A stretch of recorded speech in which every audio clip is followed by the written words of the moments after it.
Unajua bado akili yangu haiko sawa kabisa. Kuna vitu vinanichanganya juu yako. Wewe uliniambia kwamba hauko sawa jana. Mbona wakina shangazi wameniita wameniambia kwamba wanasema mimi ndo siko sawa? Na wewe ndo uliwaambia? Ni kweli niliwaambia. Kwa sababu walikuwa na maswali mengi juu yangu. Kwa hiyo nikaona niseme hivyo ili kuepusha maongezi baina ya mimi na wao. Nisamehe Salim.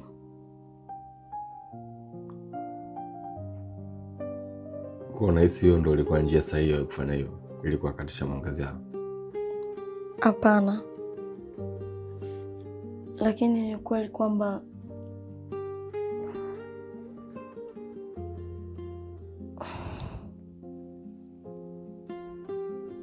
mimi sina usichana wangu